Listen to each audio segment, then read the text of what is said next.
공룡이 멸종한 이유는 바로 그들에게 우주 프로그램이 없었기 때문이다.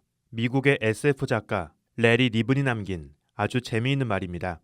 약 1억 년 전 지구를 지배했던 공룡들은 갑작스럽게 떨어진 운석 충돌로 인해서 지구에서 자취를 감췄습니다. 그런데 만약 공룡들도 우리 인간들처럼 소행성을 감시하고 방어할 수 있는 우주 프로그램이 있었다면 대멸종이라는 끔찍한 운명을 피할 수 있지 않았을까요? 그렇다면 21세기의 인류는 공룡 선배님들의 슬픈 역사를 되풀이하지 않을 수 있을까요? 놀랍게도 이젠 단순히 이론적인 아이디어 수준이 아니라 직접 우주 공간에 날아가서 실제 소행성을 대상으로 지구 방어 체계를 연습하고 시험하는 수준에 이르렀습니다. 오늘날의 인류가 대비하고 있는 지구 방어 체계는 어떤 모습일까요?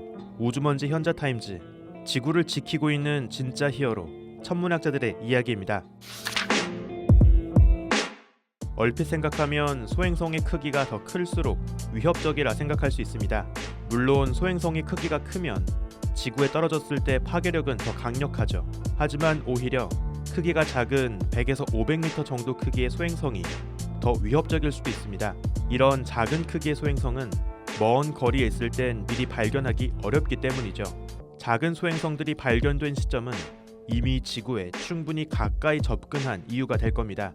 결국 이런 작은 크기의 소행성들을 발견하고 방어하기까지 인류에게 주어진 시간은 길어봤자 6개월, 짧으면 2-3주밖에 안 되겠죠. 사실 100에서 500m 정도 크기라 하더라도 그 파괴력이 아주 작은 것도 아닙니다. 도시 하나 정도는 순식간에 날려버릴 만큼 무시하기 어려운 파괴력을 갖고 있죠.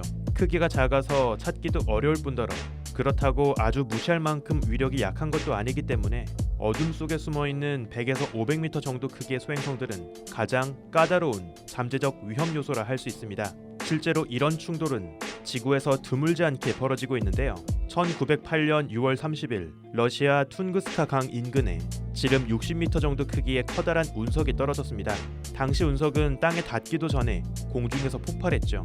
그 여파로 서울 면적의 3.5배나 되는 지역 전체가 싹쓸이 되었고 8천만 그루의 나무들이 완전히 누워버렸습니다. 이 사진은 1994년에서 2013년 사이 약 20년간 지구에 떨어지며 대기권에서 공중분해되었던 지역을 그 위력과 함께 표시한 겁니다. 고위도 저위도 바다 육지할 것 없이 거의 모든 지역에 고르게 운석이 떨어지는 걸 알 수 있죠. 이처럼 운석 충돌의 심판은 그 누구에게나 공평하게 찾아옵니다.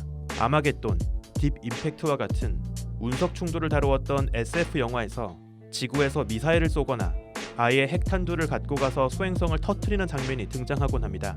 하지만 이런 방식은 오히려 하나로 뭉쳐있던 소행성을 더 많은 조각으로 쪼개면서 지구를 더 위험하게 만들 수 있다고 알려져 있죠. 단순히 잘게 쪼개진 파편들이 사방으로 떨어지는 것뿐만 아니라 그 파편들이 동시에 지구 대기권으로 떨어지면서 지구 대기권의 온도가 더 뜨겁게 가열될 수 있습니다. 운 좋게 잘게 부서진 조각들이 전부 하늘에서 타버려서 사라진다 하더라도 뜨겁게 달궈진 지구의 하늘 아래에서 생태계는 적지 않은 악영향을 받을 거라 생각되었습니다.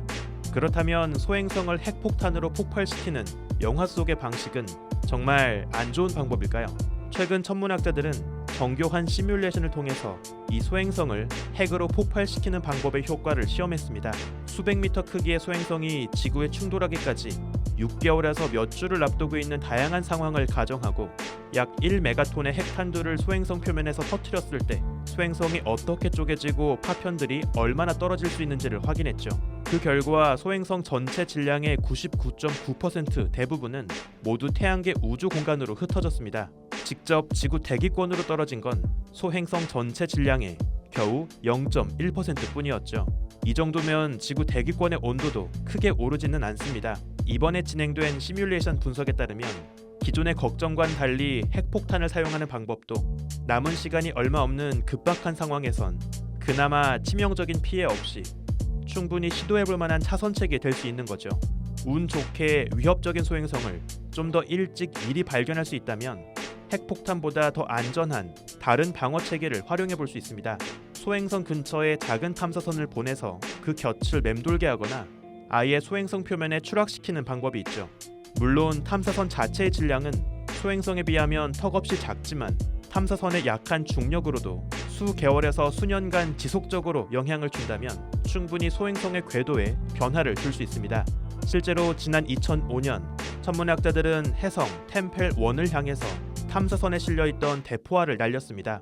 물론 이 해성은 지구를 위협하는 천체는 아니었고 대포알이 부딪히면서 튀어나간 해성의 파편 샘플을 수집하는 탐사 미션이었죠.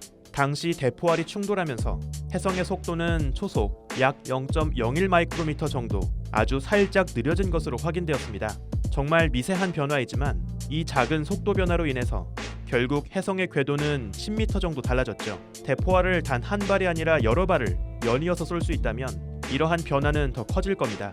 단 수십 미터의 차이도 운석 충돌을 앞두고 있는 지구의 운명을 바꿀 수 있는 유의미한 차이죠. 곧 11월 24일 나사는 실제로 본격적인 소행성 격추 실험을 하기 위한 발사를 앞두고 있습니다. 스페이스X의 펠컨 9 로켓에 실릴 이 작은 탐사선은 지구와 화성 궤도 사이를 넘나들며 지구 궤도 근처를 지나고 있는 소행성 디디모스로 날아갈 예정입니다. 이 소행성 곁에는 더 작은 다른 소행성 디모르포스가 함께 돌고 있죠. 탐사선은 이 디모르포스로 향해서 빠르게 돌진에 충돌하면서 이 두 이중 소행성의 궤도에 변화를 줄 수 있을지를 테스트할 예정입니다. 말 그대로 마치 관역에 작은 다트를 꽂는 것 같은 이번 다트 미션은 언젠가 찾아올지 모르는 운석 충돌의 위협으로부터 인류가 생존할 수 있을지를 가늠할 수 있는 중요한 도전이 될 겁니다. 영화 속에선 지구를 위협하는 우주 재난으로부터 인류를 지켜주는 건 히어로들의 초능력과 마법이지만 현실 세계에선 과학이 바로 그 역할을 하고 있죠. 천문학자들은 현실 세계 속에 진짜 히어로라 할 수 있습니다. 과연 인류는 앞서 끔찍한 대멸종을 피하지 못했던 공룡 선배들과는 다른 운명을 걸을 수 있을까요? 지구에 찾아오는 우주적 재난을 무기력하게 받아들이지 않고 직접 우리 행성의 운명을 바꿀 수 있는 존재가 될 수 있을까요? 곧 진행될 다트 미션의 성패에 우리 인류의 운명이 걸려 있습니다. 우주먼지 현자타임즈 오늘은 여기에서 마칩니다. 구독과 좋아요도 부탁드릴게요. 우주먼지 여러분 감사합니다. 안녕.